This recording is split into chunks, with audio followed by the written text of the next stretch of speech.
নমস্কার সবাইকে স্বাগত জানাই আমার চ্যানেলে। সবাই কেমন আছেন? আশা করছি সবাই ভালোই আছেন। ফ্রেন্ড, আজকে আমি আপনাদের সাথে শেয়ার করব মাছের তেল দিয়ে একটা মুখরোচক রেসিপি। মাছের তেলের তো অনেক রেসিপি খেয়েছেন, আশা করছি এই রেসিপিটা আপনাদের সবার কাছে ভালো লাগবে।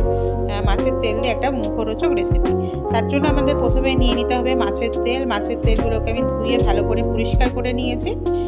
আমি এখানে দুটো মাছের তেল নিয়েছি, সেটাকে কেটে আমি 4 টুকরো করে নিলাম।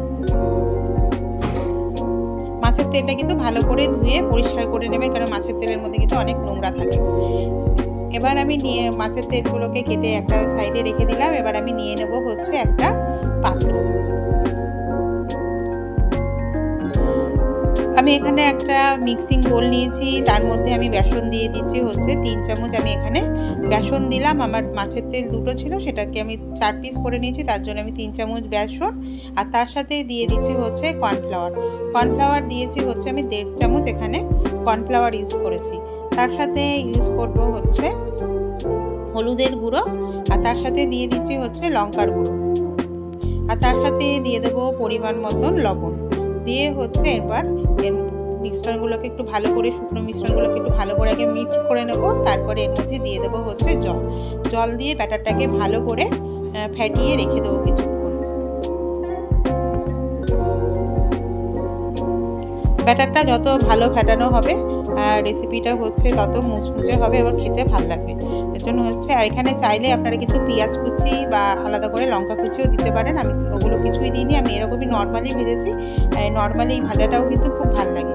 আপনারা যদি চান তার সাথে পেঁয়াজ কুচি আর লঙ্কা কুচিটাও দিয়ে নিতে পারেন। এবার ব্যাটারটাকে ভালো করে গুলিয়ে নিলাম। আর এদিকে আমি কড়াইতে তেল গরম করতে দেবো মাছের তেলটা ভাজার জন্য।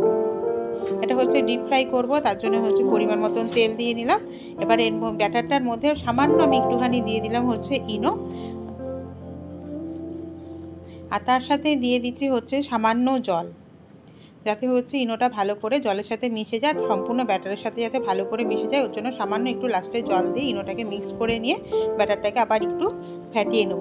ইনোটা একদম শেষে যখন তেলটা গরম হয়ে যাবে, বড়াগুলো যখন ভাজবো সেই সময় কিন্তু দিতে হবে, আগের থেকে দিয়ে রাখবেন না। এবার এই ব্যাটারের মধ্যে মাছের তেলগুলোকে ডিপ করে এগুলোকে ভালো করে কোটিং করে নেব। ভালো করে কোটিং করে এগুলোকে কড়াইয়ের মধ্যে দিয়ে দেবো। তেলটাকে আগে ভালো করে গরম করে নিতে হবে। আর এটা মাছের তেলটা যখন এর মধ্যে দেবো, তখন কিন্তু গ্যাসের ফ্লেমটাকে লো রেখে দিয়েই ভাজতে হবে, নাহলে মাছের তেলটা ভিতর থেকে কাঁচা থেকে যাবে। গ্যাসের ফ্লেমটাকে লো রেখে ভালো করে ভাজা করে নিন, তাহলেই রেডি হয়ে যাবে আমাদের মাছের তেলের বড়া। আর ফ্রেন্ড, আপনাদের আমার রেসিপিটা কেমন লাগলো? কেউ যদি আমার চ্যানেলটাকে নতুন ভিজিট করে থাকেন, আমার রেসিপি যদি আপনাদের ভালো লেগে থাকে, তাহলে আমার চ্যানেলটাকে ফেসবুক থেকে দেখলে চ্যানেলটাকে ফলো করে দেবেন, পেজটাকে। আর ইউটিউব থেকে দেখলে চ্যানেলটাকে সাবস্ক্রাইব করে দিয়ে পাশে থাকবেন। আর পাশে থাকা বেল আইকনটা প্রেস করে রাখবে, যাতে আমি নতুন কোনো ভিডিও ছাড়লে আপনাদের কাছে আপডেট চলে যায়।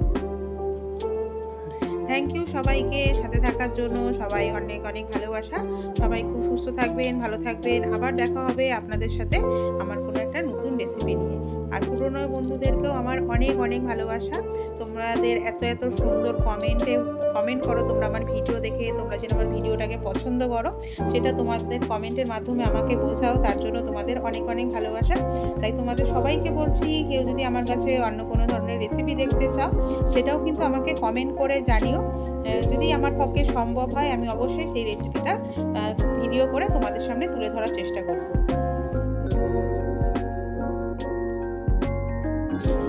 সবাই খুব ভালো থাকবে আর সুস্থ থাকবে।